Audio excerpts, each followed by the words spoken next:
एक राजा और रानी थे जिनके 3 बच्चे थे। रानी धार्मिक स्वभाव की थी और हमेशा पूजा पाठ में लीन रहती थी।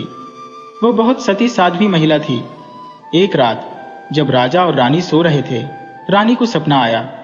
उसने देखा कि उसके पिता एक बड़ा जागरण, कीर्तन, हवन और यज्ञ करवा रहे हैं, जिसमें सभी लोगों को बुलाया गया है, लेकिन उसे निमंत्रण नहीं मिला।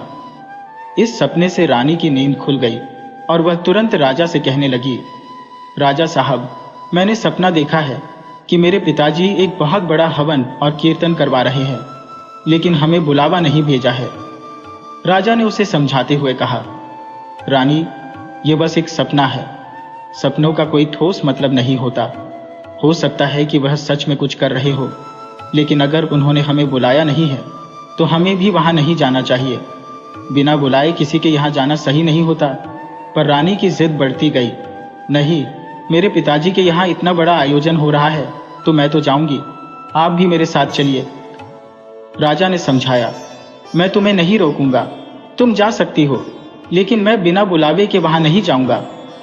अगले दिन राजा ने रानी के लिए पालकी तैयार करवाई, तीनों बच्चों को सजाया और 4 कहारों को भी बुलवाया। साथ में एक दरबान भी भेज दिया। रानी अपने मायके के लिए निकल पड़ी। वे काफी दूर चल चुके थे, क्योंकि उस समय के रास्ते पैदल और कठिन थे। चलते चलते वे घने जंगल में पहुंच गए और शाम ढलने लगी। अंधेरा बढ़ने पर कहारों ने रानी से कहा, रानी साहिबा, हम बहुत थक चुके हैं और रात भी हो रही है, क्या हम यहीं विश्राम कर सकते हैं? रानी ने कहा, ठीक है, हम यहीं रुक जाएंगे। अब सब वहीं पर रुक गए। दरबान घोड़े पर आगे आगे चल रहा था, जबकि कहार पालकी लेकर पीछे चल रहे थे। रानी ने कहा, यही रात बिताएंगे।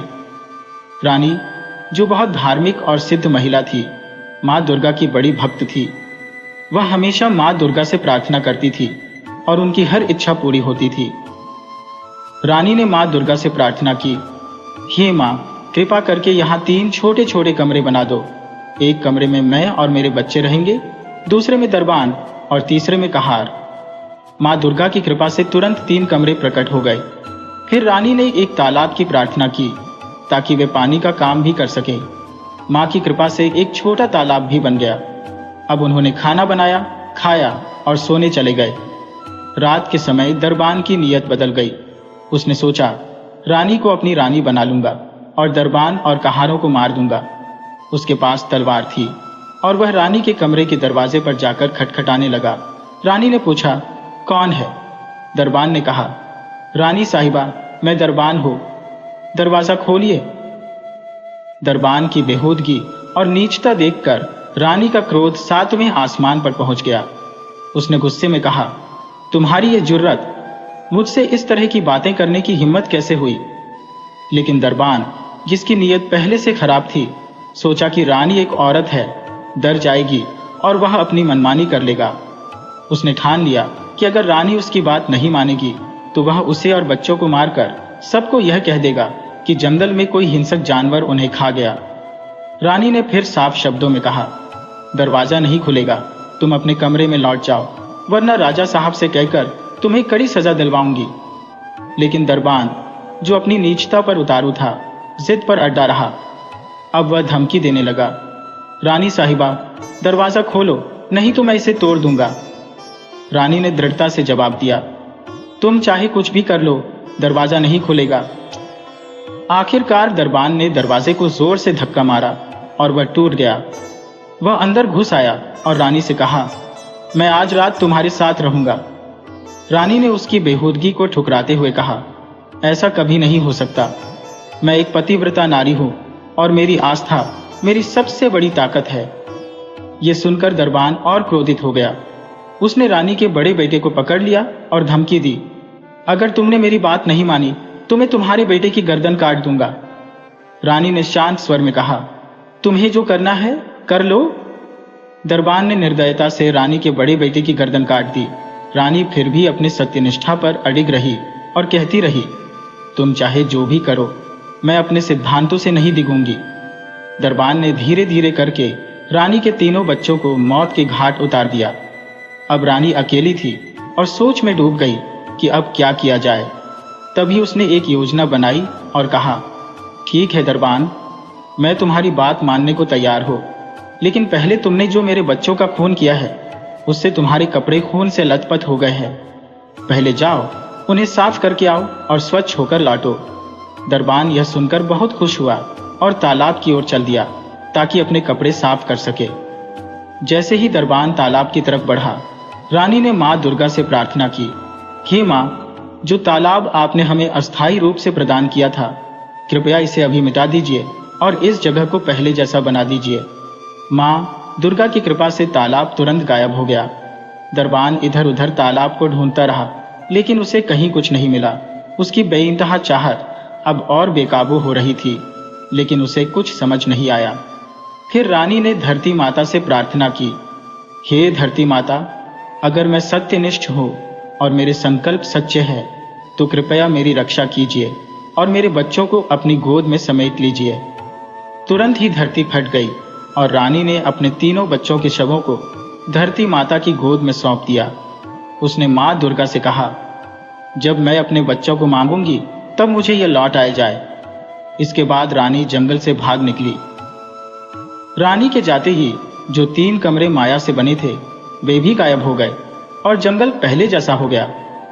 दूसरी ओर जो कहार और दरबान थे वे सब सोए हुए थे।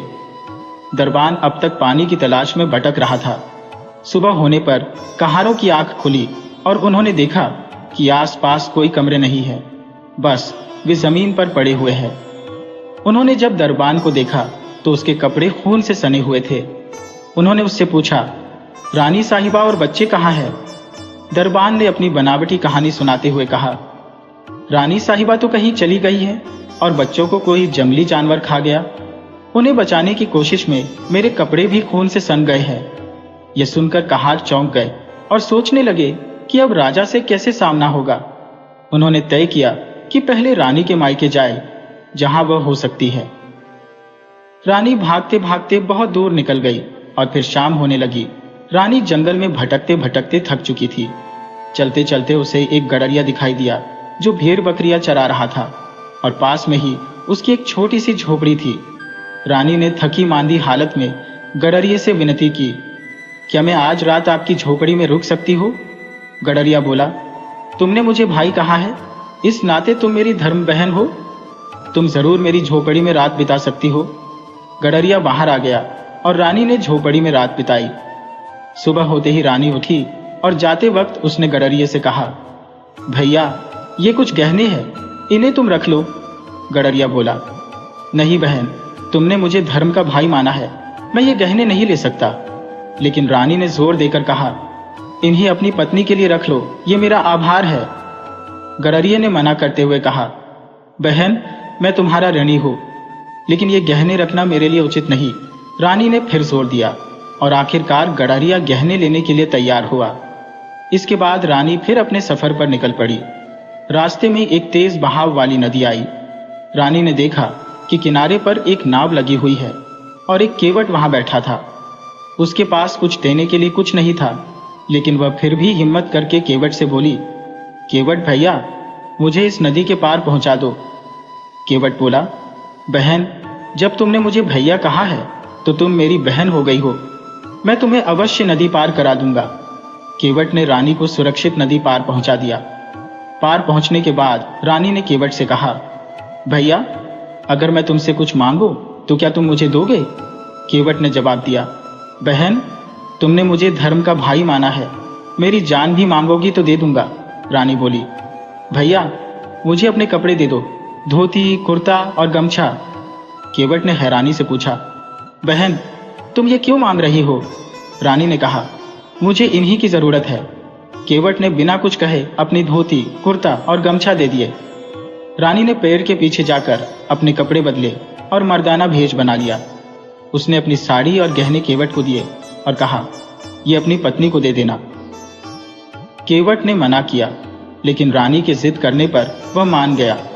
उधर दरबान राजा के पास पहुंचा और झूठी कहानी गढ़कर कहने लगा, राजा साहब, मैंने रानी और बच्चों की पूरी देखभाल की, लेकिन जंगल में अचानक हिंसक जानवर आ गए।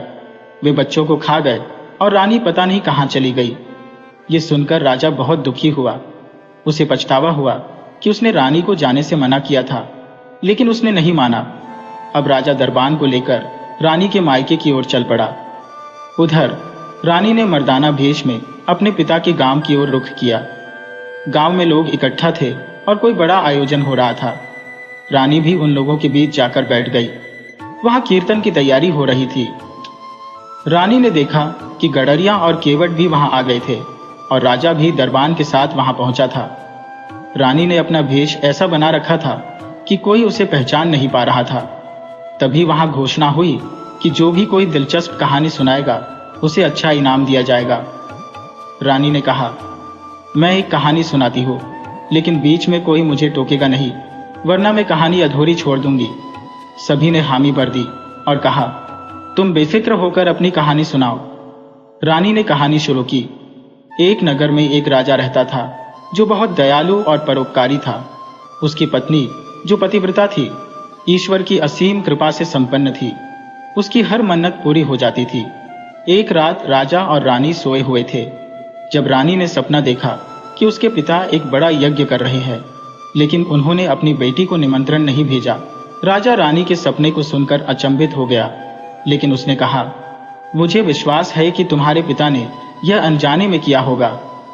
रानी के पति ने उसे मायके जाने से मना किया था, पर वह नहीं मानी।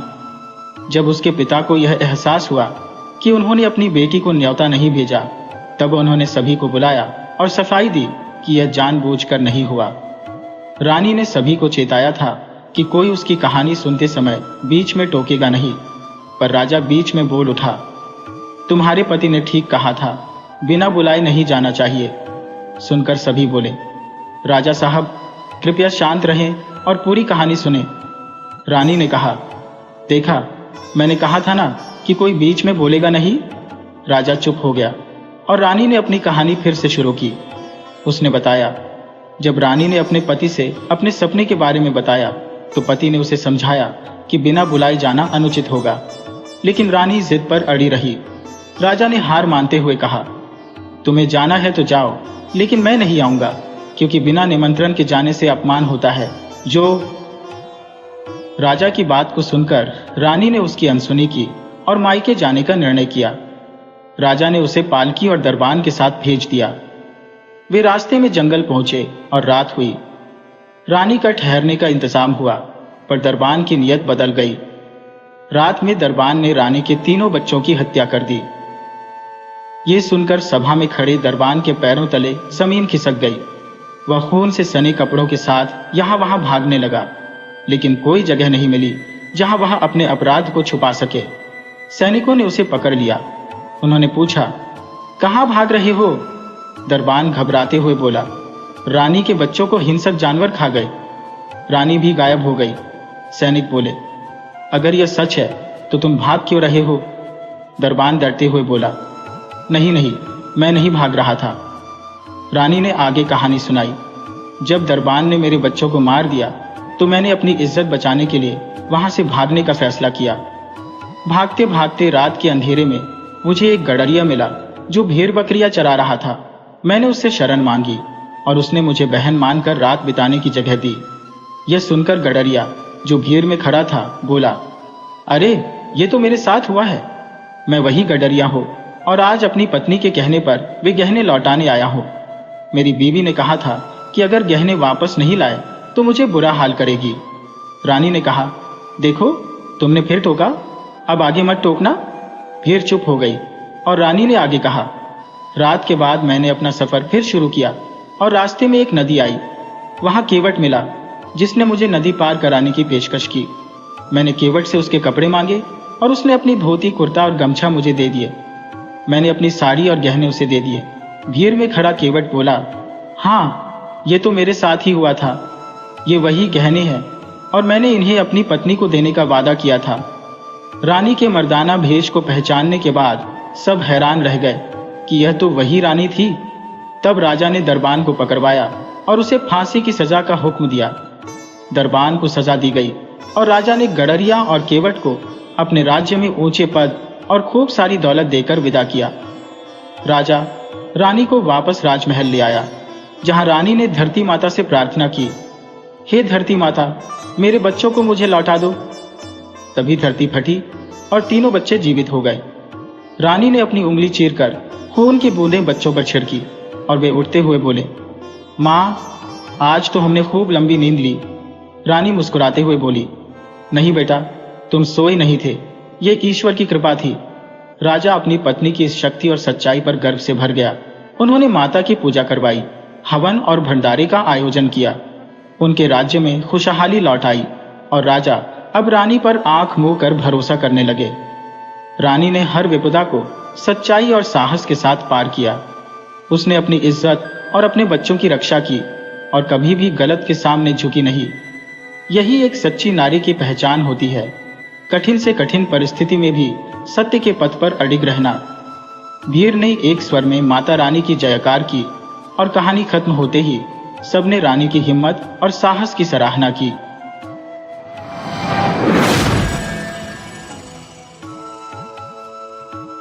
एक नगर में एक अत्यंत समृद्ध सेठ निवास करता था, जिसके परिवार में उसकी पत्नी और 2 बेटे थे।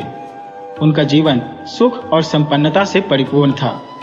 सेठ को भौतिक सुख सुविधाओं की कोई कमी नहीं थी, परंतु उसके मन में एक गहरी चिंता थी। उसका छोटा बेटा दृष्टिहीन था, कुछ देख पाने में असमर्थ। सेठ की चिंता हमेशा यही रहती कि उसके दोनों बेटे सुंदर और आज्ञाकारी हैं, लेकिन छोटा बेटा अपनी आंखों से दुनिया नहीं देख सकता। उसकी जीवन यात्रा कैसे कटेगी? सेठ का बड़ा बेटा भी अत्यंत सुंदर और कुशाग्र बुद्धि का था। सेठ और उसकी पत्नी ने अपने बच्चों की परवरिश में कोई कसर नहीं छोड़ी थी। माता पिता दोनों बच्चों से अपार प्रेम करते थे और दोनों भाइयों के बीच भी गहरा स्नेह था। बड़ा भाई हमेशा अपने छोटे भाई की सहायता के लिए तत्पर रहता था। वह समझता था कि उसका छोटा भाई देख नहीं पाता, इसलिए वह हर समय उसकी मदद करता। छोटा भाई भी अपने बड़े भाई से अत्यंत प्रेम करता था। समय धीरे धीरे बीतता गया और दोनों भाई बड़े होते गए।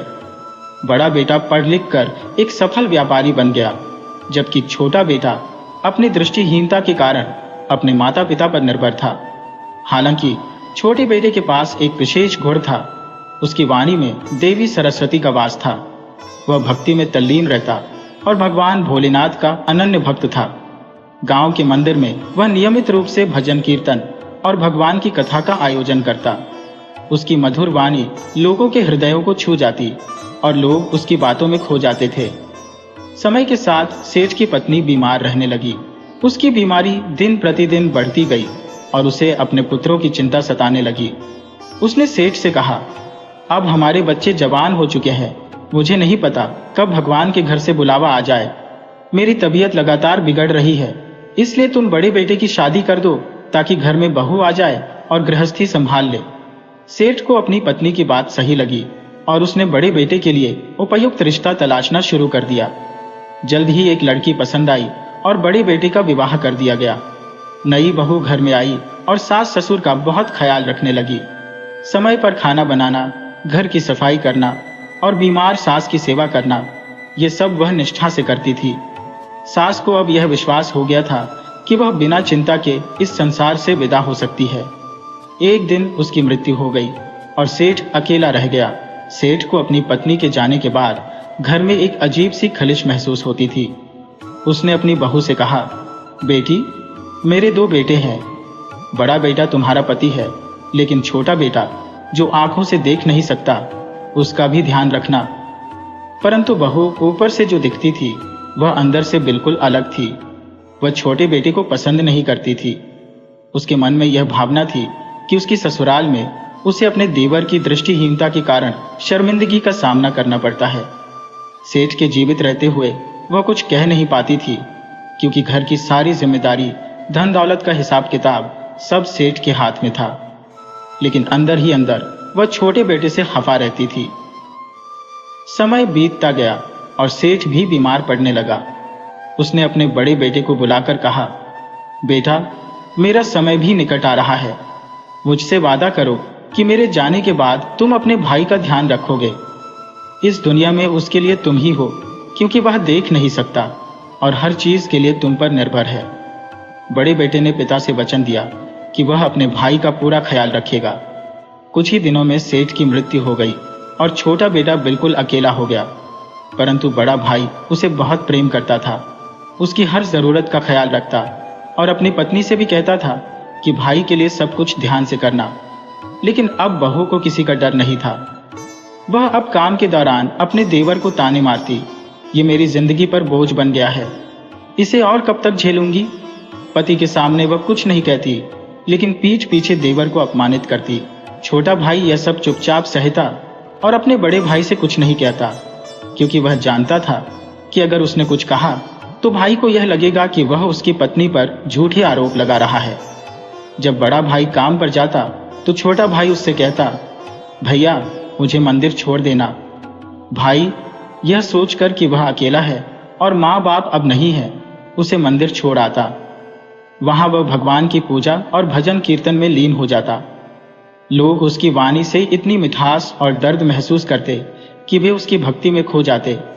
लेकिन घर में उसकी भाभी के अलावा और कोई ऐसा नहीं था जो उसे नापसंद करता हो। भाभी ने धीरे धीरे अपने पति के मन में बात डालनी शुरू की, इसका क्या करेंगे, सारा दिन खाता है और करता कुछ नहीं, मुझे ही इसका ध्यान रखना पड़ता है। पति कहता, वह अंधा है, मैं उसे कैसे निकाल सकता हूं, यह हमारी जिम्मेदारी है, इस दुनिया में उसके सिवा और कौन है। लेकिन पत्नी को यह बात जरा भी नहीं भाती। धीरे धीरे उसने पति के सामने भी अपने देवर को ताने मारना शुरू कर दिया। पति बहुत समझाता, लेकिन वह धमकी देती, मैं पीहर चली जाऊंगी या फिर आत्महत्या कर लूंगी। इस पर पति भी चुप हो जाता। अब बहू ने मन बना लिया कि देवर को घर से बाहर निकालना होगा। उसे डर था कि कहीं वह अपनी संपत्ति मंदिर को दान न कर दे। समय का पहिया आगे बढ़ रहा था और उसकी भाभी गर्भवती हो गई थी। एक दिन जब उसका गर्भ बढ़ रहा था तो उसने अपने देवर से कहा, तुम इस घर से चले जाओ, वरना मेरे होने वाले बच्चे पर तुम्हारा बुरा असर पड़ेगा। अगर बच्चा भी अंधा हो गया तो मैं समाज में कैसे मुंह दिखाऊंगी, मेरी पूरी जिंदगी बर्बाद हो जाएगी। उसकी यह बात छोटे भाई के दिल में गहरे तक धंस गई। जब बड़ा भाई घर आया और उसने अपनी पत्नी की यह बात सुनी तो वह बहुत नाराज हुआ।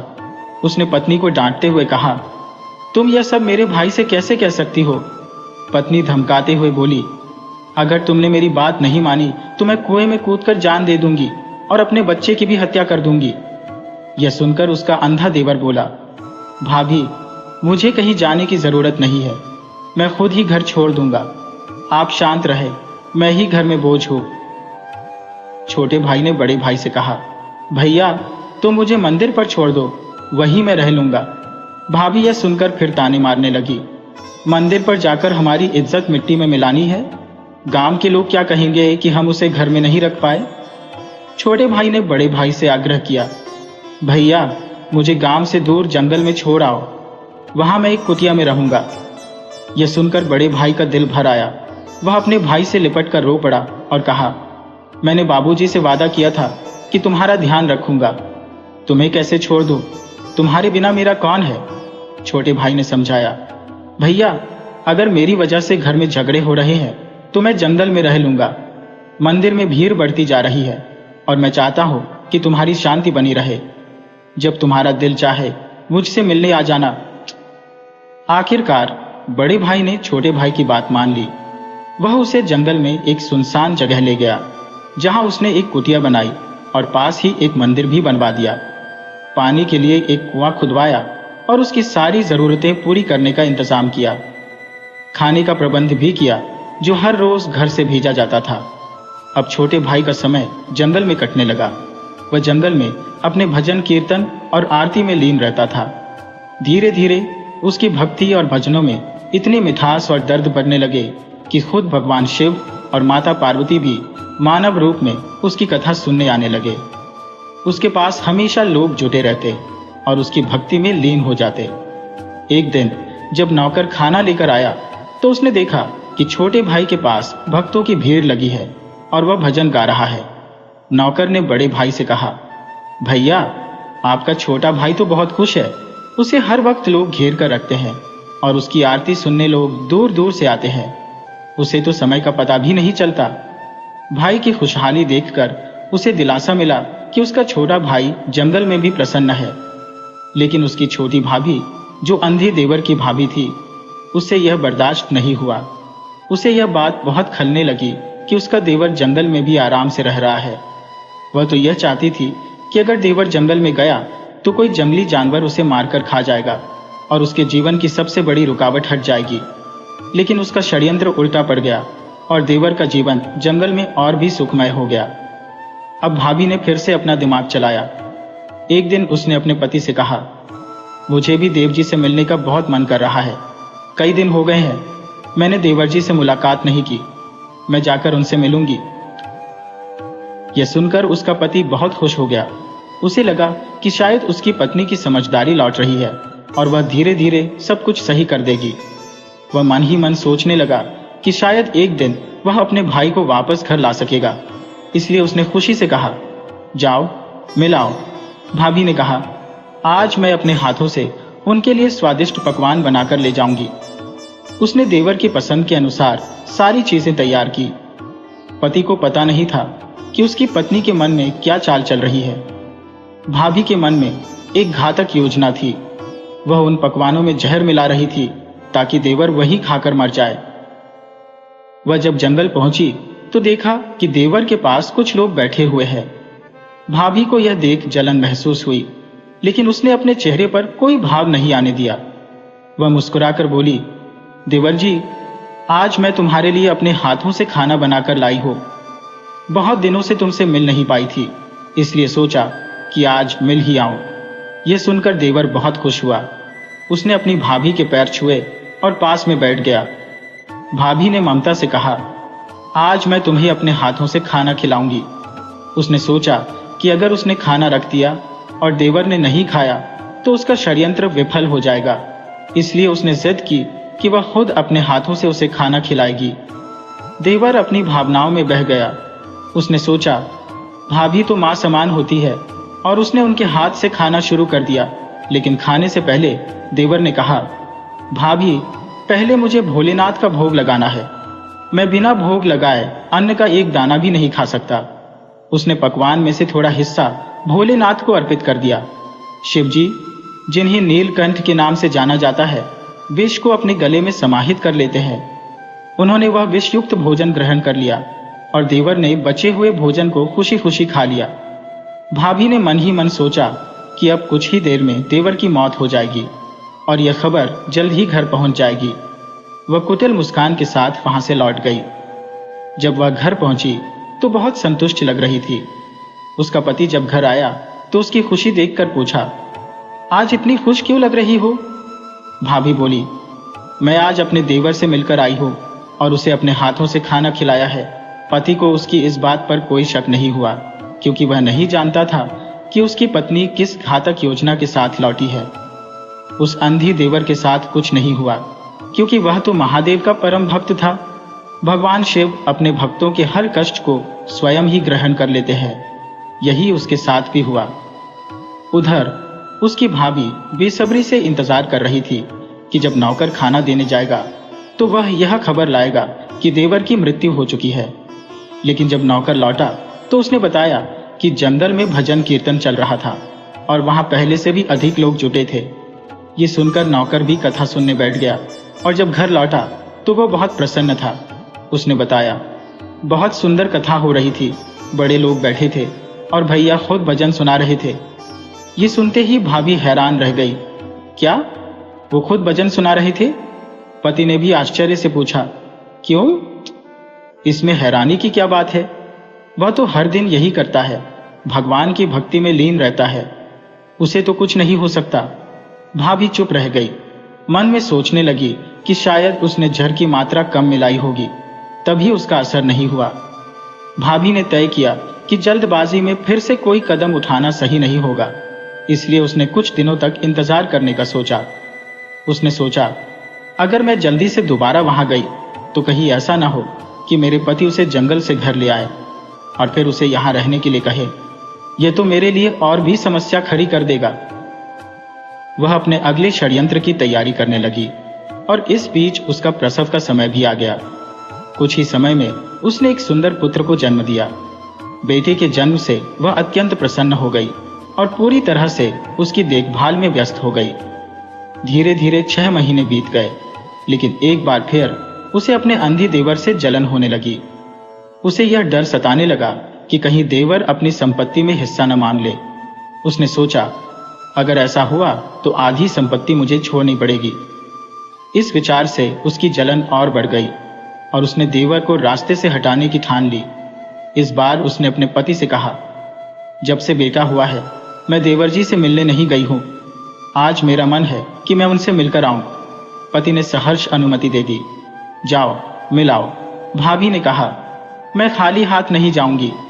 आज मैं उनके लिए दूध की खीर बनाकर ले जाऊंगी, जिसमें खूब सारे मेवे डालूंगी। पति ने खुशी से हामी भर दी। उसे लगा कि अब उसकी पत्नी के मन में देवर के लिए स्नेह जाग उठा है। वह मन ही मन सोचने लगा, अब बेटा हो गया है तो शायद वह अपने भाई की कद्र करने लगी है। हो सकता है कि मैं अपने भाई को जंगल से निकालकर घर ले आऊं। लेकिन पति को यह नहीं पता था कि उसकी पत्नी के मन में क्या योजना चल रही है। उसने खीर बनाई, पति को चखाई और फिर पति के जाने के बाद उसमें भारी मात्रा में जहर मिला दिया। महादेव तो सब देख रहे थे कि उसकी योजना क्या है। खीर में जहर मिलाने के बाद वह जंगल की ओर चल पड़ी। जंगल में पहुंचते ही उसने अपने अंधे देवर से कहा, देवर जी, जब से तुम्हारा भतीजा आया है मैं आपसे मिलने नहीं आ पाई। आज मैं तुम्हारे लिए खीर लेकर आई हूं। देवर खुश हो गया और भतीजे के बारे में पूछने लगा, मेरा भतीजा कैसा है, किस पर गया है, रंग रूप कैसा है। देवर भतीजे की बातों में मग्न हो गया। उसकी भाभी से मिलने की खुशी उसके चेहरे पर साफ झलक रही थी। फिर भाभी ने कहा, आज तुम्हारे लिए मैंने अपने हाथों से खीर बनाई है। देवर ने पहले की तरह भगवान शिव का भोग लगाया और फिर खीर खाने बैठ गया। भगवान शिव और माता पार्वती यह देखकर अत्यंत विस्मित थे कि किस प्रकार एक निर्दयी स्त्री अपने देवर को मारने के षड्यंत्र में लिप्त है, जबकि वह देवर उसे अपनी मां के समान मानता है। तभी महादेव और पार्वती ने एक ब्राह्मण और ब्राह्मणी का रूप धारण किया और वहां प्रकट हो गए। जैसे ही उसने अपने अंधे देवर को जहरीली खीर खिलाने का प्रयास किया, वे ब्राह्मण स्त्री के वेश में वहां आए और बोले, सेठानी जी, आपका बच्चा जोर जोर से रो रहा है। लगता है उसे कुछ हो गया है। आपके घर पर लोगों की भीड़ जमा है, आप तुरंत वहां चलिए।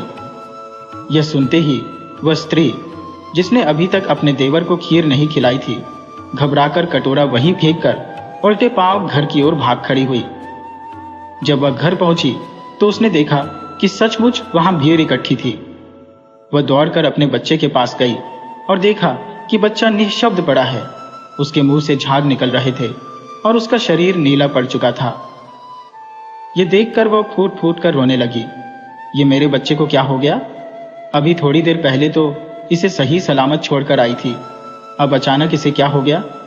उसी समय उसका पति भी घर आ पहुंचा और चिंतित स्वर में पूछा, हमारे बच्चे को क्या हो गया?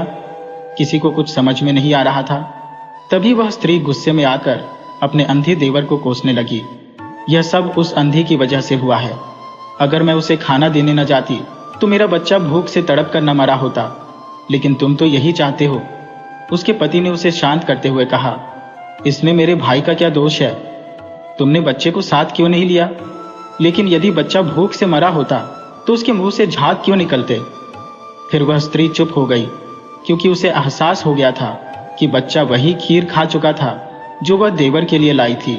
बच्चे ने अनजाने में थोड़ा सा जहर मिला हुआ खीर खा लिया था, जिससे उसका यह हाल हुआ। परंतु वह अपनी गलती को छिपाना चाहती थी और इसीलिए देवर पर दोष मढ़ने लगी। उधर जब उसका पति अपने अंधे भाई के पास पहुंचा तो रोते हुए कहने लगा, भैया, मेरे बच्चे को कुछ हो गया है। उसके मुंह से झाग निकल रहे हैं। आप तो महादेव के परम भक्त हो, उनसे प्रार्थना करो, उनसे कहो कि मेरे बेटे को बचा लें। तुम तो सच्चे भक्त हो, तुमसे बड़ा भगवान का पुजारी कोई नहीं। अंधा देवर अपने भाई की विनती सुनकर व्यथित हो गया।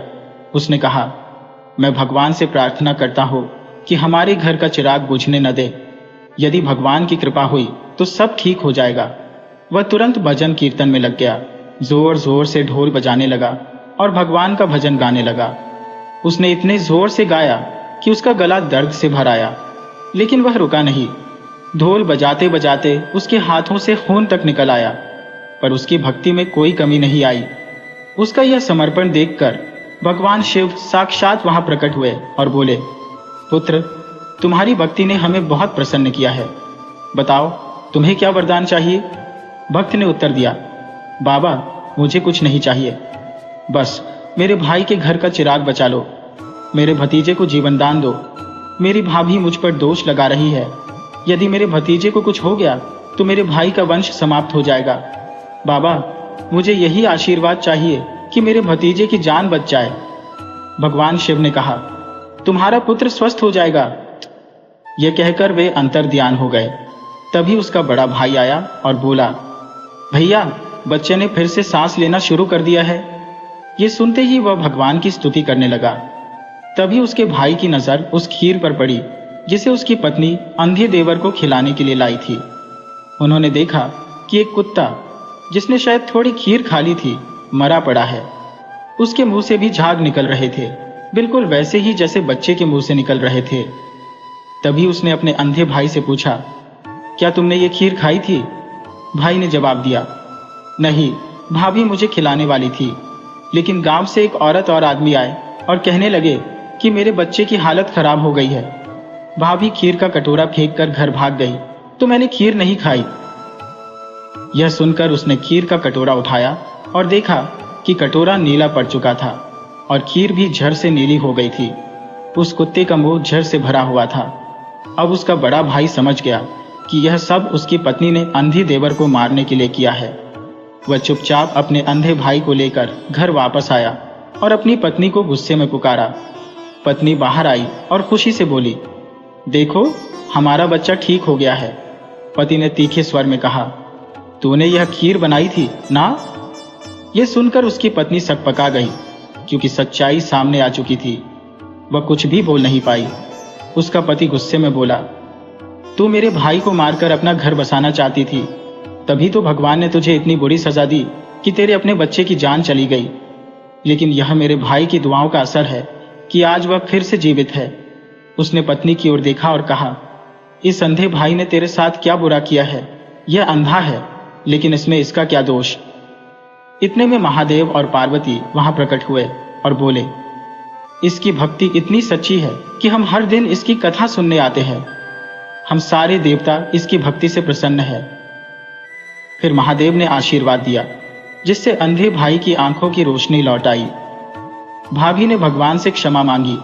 महादेव बोले, तुमने इसके साथ बहुत बुरा किया है, लेकिन अब इसकी आंखें ठीक हो गई है। इसके बाद वे अंतर्ध्यान हो गए। यह सब देख भाई ने कहा, अब मुझे समझ में आ गया कि तू कितनी नीच है। तुझे अपने घर में नहीं रखूंगा। लेकिन अंधे भाई ने उसे रोका और कहा, भैया, ये घर की लक्ष्मी है, बड़ी भाभी माँ समान होती है, इसे माफ कर दीजिए। इतना सुनते ही भाभी अपने देवर के पैरों में गिर पड़ी और क्षमा मांगने लगी। देवर ने अपनी भाभी को उठाया और भावुक होकर कहा, भाभी, आप तो माँ समान है, आप मेरे पैरों में मत गिरिए। मैंने तो आपको पहले ही माफ कर दिया था। मेरे दिल में कोई गिला या शिकवा नहीं है। भाभी की आंखों में पछतावे के आंसू थे। उसने अपनी गलती मान ली और कहा, मैंने यह सब लोभ के कारण किया। जब मेरी शादी हुई थी, मेरी सहेली मुझे ताने मारती थी कि मेरा देवर मुझसे ज्यादा समृद्ध होगा।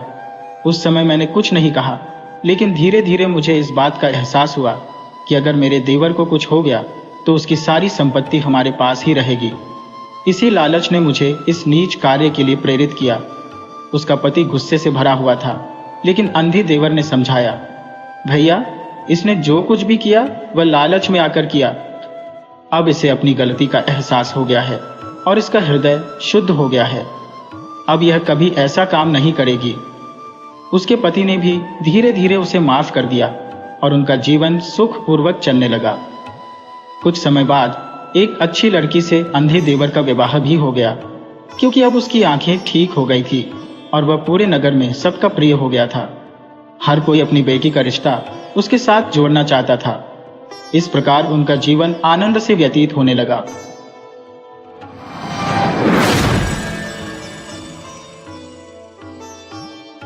एक छोटे से गांव में मंगू नामक एक गरीब किसान रहता था, जिसके पास थोड़ी सी जमीन और एक गाय थी। उसकी जमीन से उसे पेट भरने जितना अनाज तो नहीं मिलता था और उसकी गाय भी जरूरत भर का दूध ही देती थी। मंगू की पत्नी एक भोली भाली, दयालु और धार्मिक स्त्री थी। उनके बच्चे भी अपने माँ बाप की तरह सरल और सीधे सादे थे। हालांकि मंगू अपनी स्थिति में संतुष्ट रहने की कोशिश करता था, फिर भी आर्थिक तंगी के कारण कभी कभी उसे दूसरों से मदद मांगने की नौबत आ जाती थी। एक दिन मंगू अपने खेत में हल चला रहा था, तभी अचानक उसने देखा कि उसका हल एक सांप पर जा लगा है। सांप घायल होकर फुर्ती से भागा और एक पेड़ के नीचे बने बिल में घुस गया। मंगू यह देखकर घबरा गया। उसने सोचा कि शायद उसके हल की वजह से ही सांप को चोट लगी है। वह बैठकर पश्चाताप करने लगा कि अनजाने में ही सही उसने एक बेजुबान प्राणी को चोट पहुंचा दी। वह सोचने लगा, बेचारा सांप कैसे खाएगा, कहीं भूख प्यास से तड़प कर न मर जाए। वह जब घर लौटा तो बहुत उदास था। उसकी पत्नी ने उसकी उदासी का कारण पूछा तो मंगू ने सारी बात बताई। पत्नी ने उसे सांत्वना देते हुए कहा, कोई बात नहीं, जो हुआ वह अनजाने में हुआ है। अगर गलती से कोई चोट लगी है तो हम उसका प्रायश्चित भी कर सकते हैं। मंगू ने पूछा, लेकिन प्रायश्चित कैसे करेंगे? उसकी पत्नी ने सुझाव दिया, सांप घायल है, इसलिए वह शिकार नहीं कर पाएगा। हम उसे रोज एक कटोरा दूध उसके बिल के पास रखाएंगे। जब वह ठीक हो जाएगा तब वह फिर से खुद खाना ढूंढ लेगा। मंगू अपनी पत्नी की बात सुनकर खुश हुआ और अगले दिन सुबह एक कटोरा दूध लेकर सांप के बिल के पास रखाया। फिर वह अपने खेत में काम करने चला गया। शाम को जब वह दूध का कटोरा लेने पहुंचा तो उसने देखा कि कटोरा खाली था। किसान के दिल को बड़ी राहत महसूस हुई।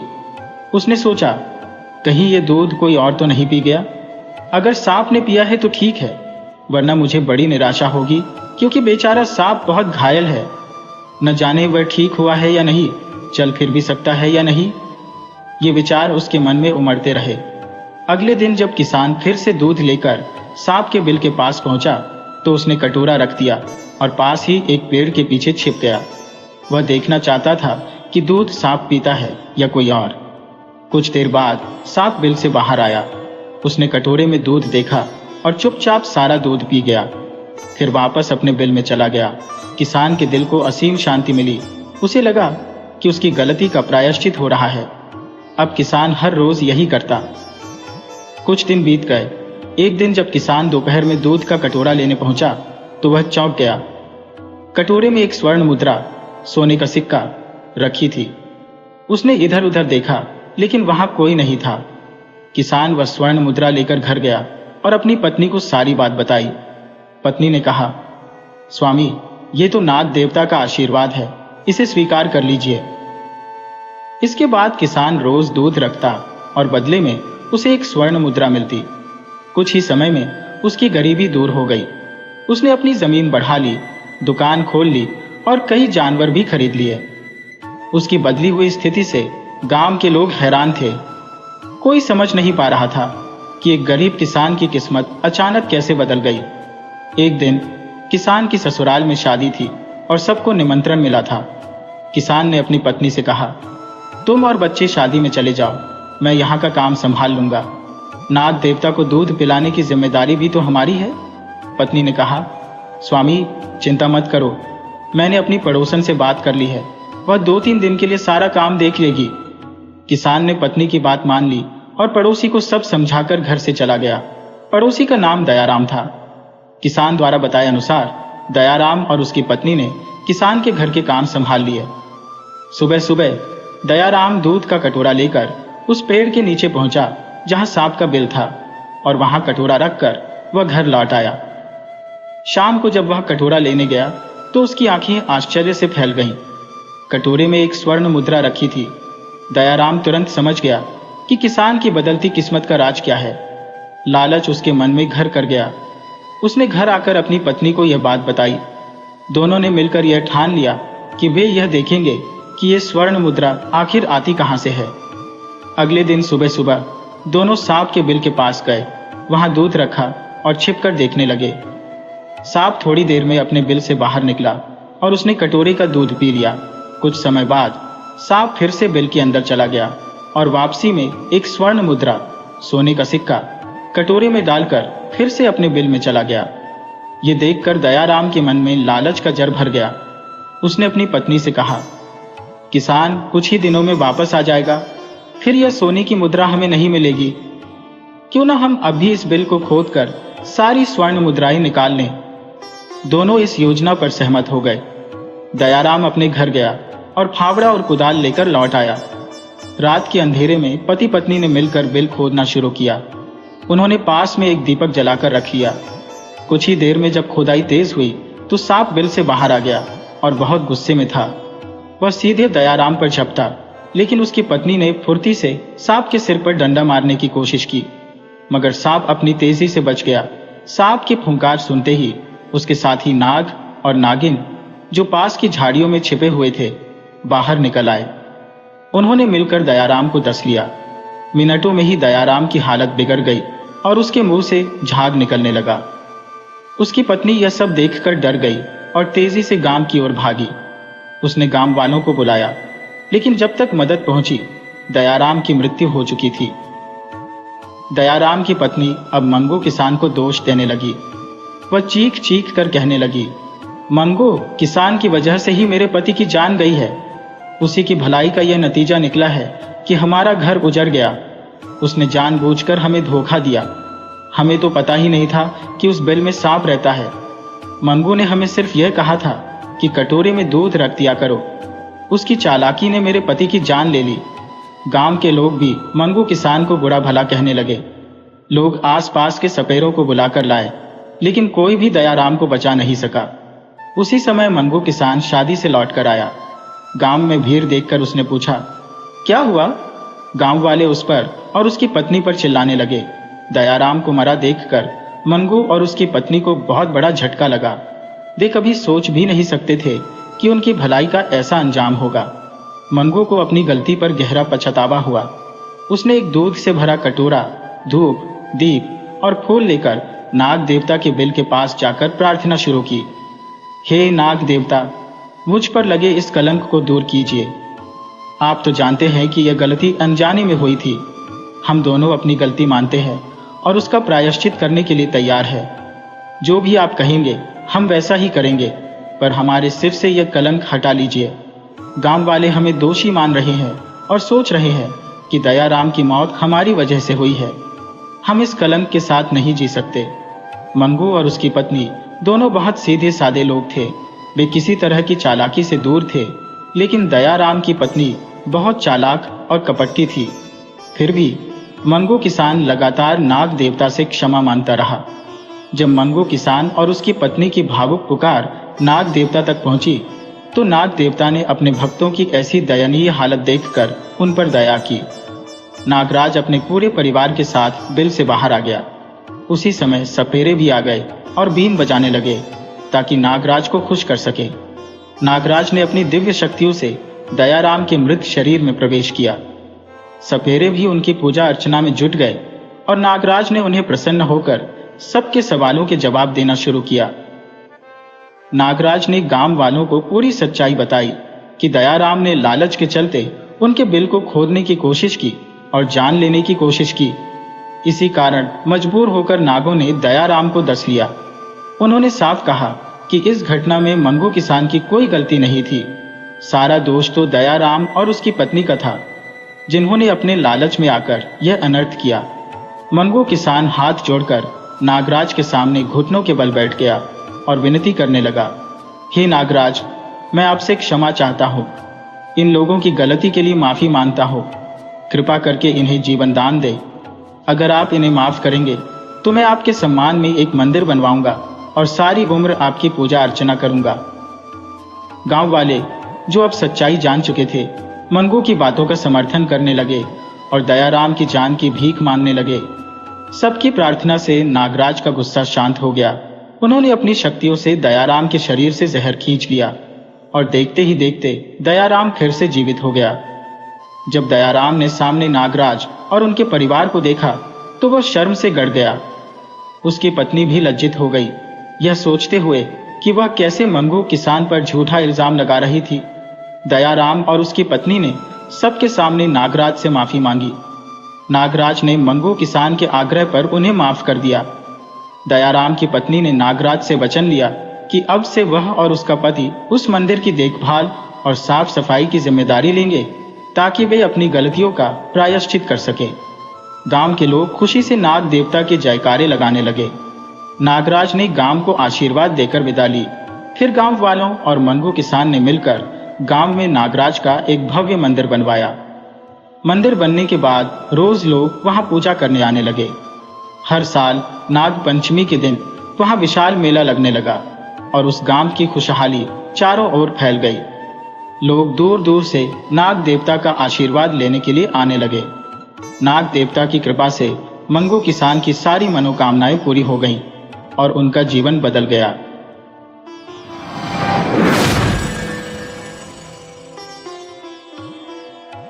एक छोटे से गांव में एक बुढ़ा और एक बुढ़िया निवास करते थे। दोनों की धार्मिक प्रवृत्ति अत्यंत प्रगाढ़ थी, परंतु उनके जीवन में एक गहरी कमी थी, उनकी संतान का अभाव। उम्र के साथ साथ उनकी चिंताएं भी बढ़ती जा रही थी। बुढ़िया, जो कि पूजा पाठ में संलग्न रहती थी, अपनी मनोकामनाओं के लिए ईश्वर से प्रार्थना करती थी। जब उनकी वृद्धावस्था में माता की कृपा से कुछ हर्षित क्षण आए तो बुढ़ा अपनी पत्नी की हर ख्वाहिश को पूरा करने का प्रयास करता था। बुढ़िया का एक दिन मन बैर खाने का हुआ। गर्मियों की तपिश में बुढ़ा सोचने लगा, क्या इस मौसम में बैर कहीं मिल पाएगा? लेकिन पत्नी की इच्छा पूरी करने के लिए वह जंगल में बैर की तलाश में निकल पड़ा। काफी समय भटकने के बाद वह एक तालाब के किनारे पहुंचा, जहां एक बैर की झाड़ी खड़ी थी।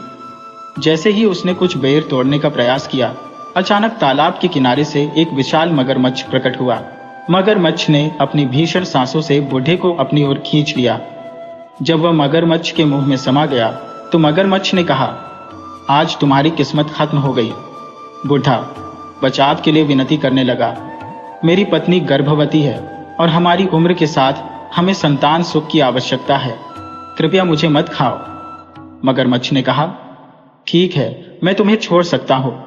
यदि तुम्हारे यहां बेटा हुआ तो वह तुम्हारा होगा, पर यदि बेटी हुई तो मुझे दे दो। बुढ़ा ने मजबूरी में सहमति दी और मगरमच्छ ने उसे छोड़ दिया। घर पहुंचकर उसने घबराहट में अपनी पत्नी को सारी बातें बताई। समय बीतते गए और 9वें महीने में उसकी पत्नी ने एक अत्यंत सुंदर कन्या को जन्म दिया।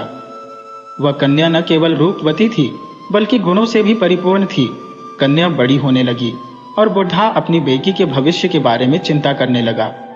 उसे यह सोचकर भयभीत होना पड़ा कि कैसे वह मगरमच्छ को अपनी बेटी दे पाएगा, परंतु उसे लगा कि मगरमच्छ तो तालाब में ही रहता है, उसे क्या पता चलेगा कि उसकी बेटी हुई है या बेटा। इस सोच के चलते बुढ़ा अपनी बेटी को बड़े प्यार से पालने लगा। उसकी बेटी सभी को मोहित कर देती थी, वह इतनी आकर्षक थी। एक दिन जब बुढ़ा खेत में कार्यरत था, अचानक बाढ़ आ गई। बाढ़ के पानी के साथ मगरमच्छ ने उसके खेत में प्रवेश किया और बुढ़े को पकड़ लिया। उसने कहा, तुमने मुझसे धोखा किया है, तुमने मुझे यह नहीं बताया कि तुम्हारी बेटी हुई है या बेटा। बुढ़ा अत्यंत घबराया हुआ बोला, मेरी बेटी हुई है, मुझे मत मारो। मगरमच्छ ने कहा, 14 साल बीत गए हैं, तुमने मुझे कभी नहीं बताया। बुढ़ा अपनी बेटी के प्रति गहरी भावनाओं के साथ बोला, वह हमारे बुढ़ापे की एकमात्र संजीवनी है। मगरमच्छ ने जवाब दिया, मैं इस सब में रुचि नहीं रखता। बुढ़ा ने सोचा कि अगर वह मगरमच्छ को संतुष्ट कर सके तो वह उसे छोड़ सकता है। बुढ़ा ने कहा, ठीक है, मैं तुम्हें अपनी बेटी के बारे में बताऊंगा, लेकिन कृपया मुझे अभी मत मारो। कल मैं अपनी बेटी को लेकर आऊंगा। इस प्रकार बुढ़ा अपने परिवार की सुरक्षा के लिए एक नई योजना बनाने लगा। अगले दिन उसने अपनी बेटी को समझाया कि उसे एक महत्वपूर्ण कार्य के लिए जंगल में जाना है। जब वह अपनी बेटी को लेकर जंगल की ओर बढ़ा तो वह सोचने लगा कि कैसे उसे मगरमच्छ को संतुष्ट करना है। लेकिन बुढ़ा ने यह भी तय किया कि अपनी बेटी को बचाने के लिए वह हर संभव प्रयास करेगा। जंगल में पहुंचकर बुढ़ा ने अपनी बेटी को कहा, बेटी, हमें एक मगरमच्छ से मिलना है, वह हमारी मदद कर सकता है। कन्या ने आश्चर्य से पूछा, पिताजी, मगरमच्छ से मिलने का क्या कारण है? बुढ़ा ने उत्तर दिया, मगरमच्छ के पास कुछ रहस्यमय शक्तियां हैं, हमें उसकी मदद की आवश्यकता है। जैसे ही वे तालाब के पास पहुंचे, बुढ़ा ने साहसिकता से मगरमच्छ को पुकारा। मगरमच्छ ने आकर कहा, तुम वापस आ गए? क्या तुम अपनी बेटी को मेरे हवाले करने आए हो? बुढ़ा ने गहराई से सांस ली और कहा, मैं तुम्हें अपनी बेटी नहीं दे सकता, क्योंकि वह हमारे जीवन का उज्ज्वल प्रकाश है। इस पर मगरमच्छ ने कहा, अगर तुम अपनी बेटी को मेरे पास नहीं लाओगे तो तुम्हें अंजाम भुगतना पड़ेगा। बुढ़ा ने अपनी कन्या को सुरक्षित रखने की ठानी। उसने सोचा कि वह अपने प्यार और साहस से इस समस्या का समाधान निकालेगा। क्या बुढ़ा अपनी बेटी को मगरमच्छ से बचा पाएगा? क्या वह उसे अपनी पुत्री का प्यार दिखा पाएगा? यही थी उसकी अगली चुनौती। इस प्रकार यह कहानी हमें सिखाती है कि परिवार और प्रेम की रक्षा के लिए हमें साहसिक निर्णय लेने चाहिए। बुढ़ा अपनी बेटी के लिए किसी भी कीमत पर लड़ने का संकल्प लेता है और इसी तरह कहानी आगे बढ़ती है। उसका प्रिय कमल का फूल था। बूढ़ी ने कहा, तुम अपनी पीठ पर कमल का फूल रखकर नदी या तालाब के किनारे आ जाना। जैसे ही मेरी बेटी कमल का फूल लेने के लिए उतरेगी, तुम उसे पकड़ लेना।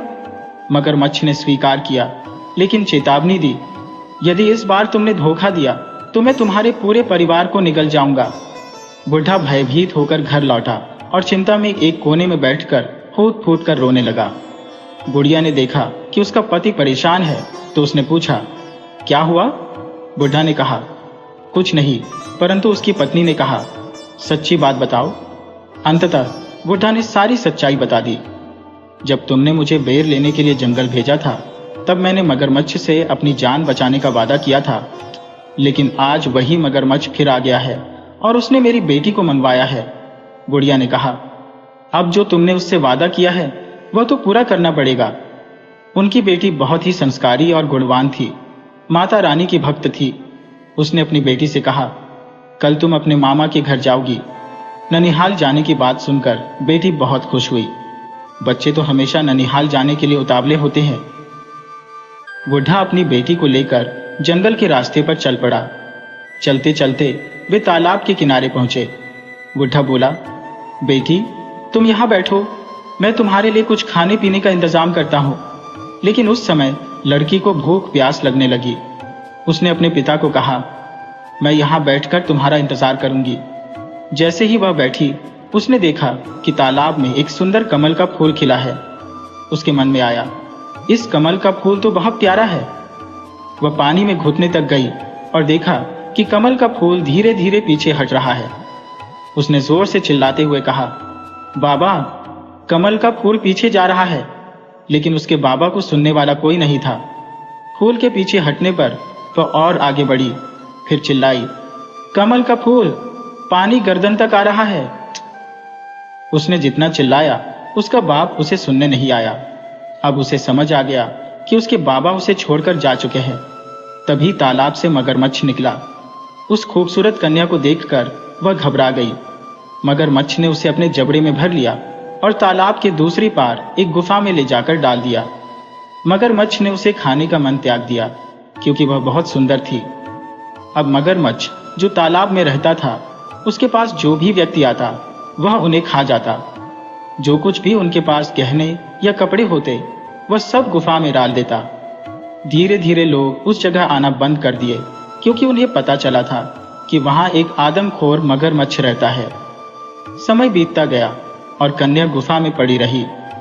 मगरमच्छ जिन लोगों को खाता, उनके खाने पीने की चीजें वह कन्या के लिए लाता। साथ ही जो पैसे और गहने होते वह सब भी गुफा में डाल देता। कन्या अपने भाग्य को दोष देती, सोचती, मेरे माता पिता ने मुझे मौत के मुंह में क्यों झोंका। उसने माता रानी से प्रार्थना की, हे माता, मुझे इस स्थिति से निकालो। वो रोज अपने माता पिता को याद करती और यह सोचती कि क्या उनके दिल में उसके लिए कोई प्यार नहीं था। उसकी आंखों में आंसू थे, लेकिन उसने हिम्मत नहीं हारी। एक दिन गुफा में रहते हुए उसने निर्णय लिया कि वह अपने भाग्य के खिलाफ लड़ाई लड़ेगी। उसने सोचा कि अगर वो अपने माता पिता से संपर्क कर सके तो शायद वे उसकी मदद करेंगे। उसने अपने आसपास के वातावरण को ध्यान से देखा। उसने यह महसूस किया कि गुफा में बहुत सारे चमकीले पत्थर और खजाना पड़ा हुआ था, जो मगरमच्छ ने खाए गए लोगों से लूट लिया था। कन्या ने अपनी योजना बनाई। उसने सोचा कि वह अपने माता पिता के लिए एक संकेत छोड़ सकती है। उसने एक सुंदर कमल का फूल तोड़ा और उसे गुफा के बाहर रख दिया। उसने सोचा, अगर मेरे माता पिता मुझे खोजने आएंगे तो उन्हें यह फूल देखकर मुझे ढूंढने में मदद मिलेगी। उसने अपनी हिम्मत बढ़ाई और फूल को बाहर रख दिया। अब उसे उम्मीद थी कि शायद कोई न कोई उसे ढूंढेगा और उसकी सहायता करेगा। दिन बीतते गए और वह उम्मीद करती रही। क्या उसके माता पिता उसकी मदद के लिए आएंगे? क्या वह अपनी स्वतंत्रता प्राप्त कर पाएगी? यही थी उसकी अगली चुनौती। इस प्रकार कहानी हमें सिखाती है कि विपरीत परिस्थितियों में भी हमें अपने संघर्ष को नहीं छोड़ना चाहिए। कन्या ने हिम्मत नहीं हारी, बल्कि उसने अपने भाग्य को बदलने की ठानी। यही उसकी साहसिकता का प्रतीक है। हे माता रानी, कोई ऐसा उपाय बताओ जिससे मैं इस खतरनाक स्थान से बाहर निकल सकूं। धीरे धीरे तालाब के किनारे न तो कोई मानव नजर आ रहा था, न ही जानवर। दरअसल मगरमच्छ ने सभी को अपना निवाला बना लिया था, जिससे लोग उस क्षेत्र में आने से कतराने लगे थे। कई दिनों से कोई भी वहां नहीं आया। मगरमच्छ जो गुफा में बैठा था, उसने देखा कि लड़की मोटी ताजी है। उसे देखकर उसकी आंखों में ललक आ गई। उसने सोचा, आज तो मैं इसे ही खा जाऊंगा। लेकिन लड़की बहुत डरी हुई थी, क्योंकि समय बीत रहा था और मगरमच्छ के दांतों में थोड़ा खराबी आ गई थी। मगरमच्छ ने कहा, आज मैं तुम्हें खा जाऊंगा और अपनी भूख को शांत कर दूंगा, क्योंकि मैं कई दिनों से भूखा हूं। तुम्हें मैंने इसी दिन के लिए बचा रखा था, लेकिन पहले मैं अपने दांतों को धार लगवाने जाता हूं।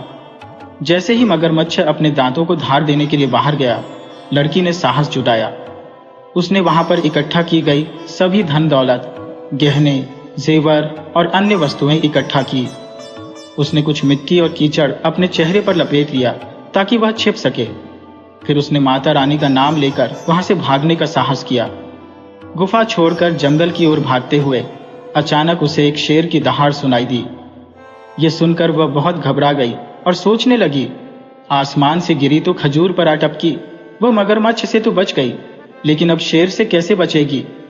जब उसने शेर को अपनी ओर ललचाई नजरों से आते हुए देखा, तो वह एक बड़े पीपल के पेड़ से चिपक गई और प्रार्थना करने लगी, हे भगवान, हे माता रानी, अगर कोई है तो यह पेड़ तुरंत फट जाए और मैं इसमें समा जाऊं।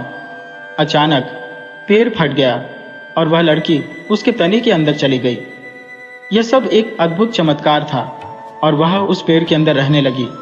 समय बीतने लगा। अब एक दिन उस राज्य का राजकुमार शिकार करने के लिए उसी जंगल में आया। धूप की तीव्रता से थककर उसने उसी पेड़ की छाया में आराम करने का निश्चय किया। उसने सोचा, चलो बैठकर दातुन कर लो। जैसे ही उसने नीम के पेड़ की डाली तोड़ने की कोशिश की, उस पेड़ से आवाज आई, धीरे धीरे तोड़ना, कहीं मेरी आंख या नाक न टूट जाए। राजकुमार ने यह सुरीली आवाज सुनी और सोचने लगा, इस पेड़ से कौन बोल रहा है। जब उसने फिर से डाली तोड़ी तो फिर वही आवाज आई, धीरे धीरे तोड़ना, कहीं मेरे हाथ न टूट जाए। राजकुमार ने यह आवाज सुनकर अपने राजमहल लौटने का फैसला किया। सारी रात वह यही सोचता रहा कि उस पेड़ से इतनी सुरीली आवाज कैसे आ रही थी। वह निश्चय कर चुका था कि उसे उस पेड़ से शादी करनी है। जब उसने अपने पिता से यह बात कही तो राजा ने पूछा, बेटा, यह क्या बात हुई? तुम पेड़ से शादी करना चाहते हो? लेकिन राजकुमार ने अपनी बात पर अडिग रहकर कहा, हाँ, मुझे इस पेड़ से शादी करनी है। राजा अपने बेटे की खुशी के लिए चिंतित थे। उन्होंने सोचा, समय आने पर बेटा खुद समझ जाएगा। अंततः राजा ने राजकुमार की शादी उस पेड़ से कर दी। विवाह के बाद उन्होंने उस पेड़ को जड़ से उखाड़कर राजमहल में लगा दिया। अब वह लड़की जो पेड़ के अंदर थी, धीरे धीरे उस पेड़ की आत्मा बन गई। जब राजकुमार ने अपनी पत्नी के रूप में उस पेड़ को देखा तो उसे यकीन हुआ कि वह सच में एक अद्भुत पत्नी है। जैसे ही समय बीतता गया, राजकुमार और वह पेड़ एक दूसरे के प्रति गहरे प्रेम में बंध गए। राजकुमार ने अपनी पत्नी के साथ हर पल बिताने का निर्णय लिया और जंगल की सुंदरता को समझने लगा। उन्होंने अपने राज्य के लोगों को इस अद्भुत प्रेम कहानी के बारे में बताया। लोगों ने इस विवाह को अद्भुत मानते हुए उस पेड़ की पूजा शुरू कर दी। पेड़ ने अपनी जड़ों से धरती को मजबूत बनाया और अपने आसपास के वातावरण को हरा भरा रखा। धीरे धीरे वह पेड़ न केवल राजमहल का हिस्सा बना, बल्कि राज्य की समृद्धि का प्रतीक भी बन गया। इस प्रकार यह कहानी हमें यह सिखाती है कि प्रेम की शक्ति और साहस से हम कठिनाइयों को पार कर सकते हैं। प्यार का सच्चा अर्थ केवल भौतिक रूप में नहीं, बल्कि आत्मिक और प्राकृतिक रूप में भी होता है। और इसलिए हर प्राणी में एक अनोखी कहानी होती है जिसे हमें समझने और सराहने की आवश्यकता है। एक समय की बात है, एक राजा का बहुत सुंदर और विशाल बगीचा था। उस बगीचे में एक विशेष पेड़ लगाया गया था और वही पेड़ अब एक कहानी का हिस्सा बनने जा रहा था। राजकुमार की शादी उस पेड़ के साथ हो गई थी। ये सुनने में अजीब लगता है, लेकिन ऐसा ही हुआ। राजकुमार अब शांत और खुशहाल जीवन व्यतीत करने लगा। लेकिन एक रात उसने कुछ ऐसा देखा जिसने उसकी पूरी दुनिया बदल दी। रात के अंधेरे में उस पेड़ से एक सुंदर लड़की निकलती और महल के अंदर जाती। वहां वह सारे काम करती, महल की सफाई, खाना बनाना और अन्य घर के काम। जैसे ही वह अपने काम समाप्त करती, वह फिर से उसी पेड़ के अंदर समा जाती। यह घटना रोज होती और राजकुमार इसे ध्यान से देखने लगा। वह जानना चाहता था कि यह लड़की कौन है और क्यों छिपकर काम करती है। वह लड़की वास्तव में एक राजकुमारी थी जिसका नाम ज्योति था। उसका दिल भरा हुआ था दर्द और कड़वाहट से। वह अपने माता पिता के घर वापस नहीं जाना चाहती थी, क्योंकि उन्होंने उसे धोखा देकर तालाब के पास छोड़ दिया था, जहां एक आदमखोर मगरमच्छ रहता था। मगरमच्छ के हवाले करके उन्होंने उसे मरने के लिए छोड़ दिया था। लेकिन उस डरावने तालाब से भागने के बाद वह पेड़ ने उसे अपनी शरण दी थी। राजकुमार ने जब उससे विवाह किया तो वह उसी पेड़ के अंदर रहने लगी। एक दिन राजकुमार ने उसे महल के काम करते हुए देख ही लिया। वह बेहद सुंदर थी और उसकी उपस्थिति ने राजकुमार के मन में एक खास जगह बना ली थी। उसने सोचा कि अब इस रहस्य का समय समाप्त हो गया है। उस रात जब लड़की पेड़ के अंदर वापस जाने लगी तो राजकुमार ने पेड़ को जला दिया। वह लड़की जब लौटी और जलते हुए पेड़ को देखा तो उसकी आंखों में आंसू भर आए और वह जोर जोर से रोने लगी। तभी राजकुमार ने उसे शांत किया और कहा, तुम्हें अब डरने की जरूरत नहीं है। अब तुम्हें इस पेड़ के अंदर छिपने की कोई आवश्यकता नहीं है। तुम मेरी पत्नी हो, मेरी रानी हो। अब तुम्हें महल में खुले दिल से रहना चाहिए। लड़की ने रुककर राजकुमार की बात सुनी। फिर उसने उसे अपने जीवन की सारी पीड़ाएं और घटनाएं बताई। उसने बताया कि कैसे उसके माता पिता ने उसे धोखे से उसके ननिहाल जाने का झूठा बहाना बनाकर उसे उस तालाब के किनारे छोड़ा, जहां आदमखोर मगरमच्छ रहता था। उसने कैसे मगरमच्छ से अपनी जान बचाई और जंगल में भटकते हुए एक शेर के सामने आ गई। तभी माता रानी की कृपा से वह पेड़ उसकी शरण बन गया। राजकुमार ने उसकी पूरी कहानी सुनकर उसकी ओर देखा। उसकी आंखों में अब उस लड़की के लिए सम्मान और स्नेह और भी बढ़ गया। उसने तय किया कि वह उसे कभी अकेला नहीं छोड़ेगा। अगले ही दिन उसने अपने सैनिकों को आदेश दिया कि उस आदमखोर मगरमच्छ को मार डालें, जिसने कई निर्दोष लोगों की जान ली थी। सैनिकों ने उस तालाब में जाकर उस मगरमच्छ का अंत कर दिया। राजकुमार ने फिर उस लड़की के माता पिता को भी बंदी बना लिया। उसने कहा, जो माता पिता अपनी संतान को मौत के मुंह में धकेलते हैं, उन्हें सजा मिलनी चाहिए। ऐसे लोग समाज में रहने लायक नहीं होते। उनके माता पिता को जेल में डाल दिया गया और लड़की अब राजमहल में आराम से खुशी खुशी रहने लगी। राजा और रानी का जीवन अब शांति और आनंद से भर गया था।